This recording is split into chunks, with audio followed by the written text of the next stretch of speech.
శ్రీమతి ఏకైక గురువు, ఆధ్యాత్మిక సామ్రాజ్య చక్రవర్తి, హిందూ ధర్మ ప్రదాత, సంచలనాత్మక రచయిత, త్రైత సిద్ధాంత ఆదికర్త, జగన్నాటక సూత్రధారి శ్రీ శ్రీ శ్రీ ఆచార్య ప్రబోధానంద యోగేశ్వర స్వామి వారి పాదపద్మములకు నమస్కరించుకుంటూ, మా పేరు ఉదయశ్రీ, మేము హైదరాబాద్ నుంచి మాట్లాడుచున్నాము.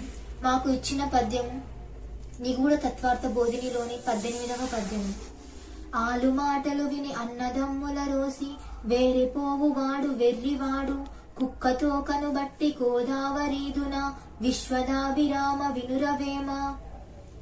పద్యం యొక్క భావం: అన్నదమ్ములు మొదటి నుండి ఉండువారు, భార్య మధ్యలో వచ్చినది అయినా భార్య మాటలు విని అన్నదమ్ముల మాటలను మరచుట సహజం.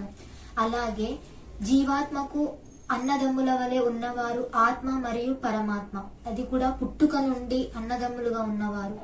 మనస్సు కొంత వయసు వచ్చిన తర్వాత పనిని చేయబూనిన జీవులు అందరూ మనస్సుకు లొంగిపోయి ఆత్మ పరమాత్మ ధ్యాసలను లేకుండా చేసుకొందురు. కావున ఆలు మాటలు విని అన్నదమ్ముల రోసి వేరిపోవువాడు వెర్రివారు అన్నారు. ఆలు మాట అనగా మనస్సు మాటను విని, అన్నదమ్ముల రోసి అనగా ఆత్మ పరమాత్మ ధ్యాసను లేకుండా చేసుకున్నవాడు వెర్రివాడు అని చెప్పడం జరిగింది. మనసు చంచలమైనది, అలాగే వక్రమైనది. దగ్గరకొచ్చినటువంటి కుక్క ఏ విధంగా అయితే అల్లాడుచున్నదో అదే విధంగా మనస్సు ఉన్నది. మనస్సు మాటను వినిన ప్రపంచ వారధిని దాటలేము. అందుకే కుక్క తోకను బట్టి గోదావరీదున అని అన్నారు. ఆత్మ పరమాత్మల సంబంధం ఏర్పరచుకున్నప్పుడే ప్రపంచ వారధిని సులభముగా దాటగలము. ఈ పద్యం యొక్క వివరణ: కృష్ణం వందే జగద్గురు.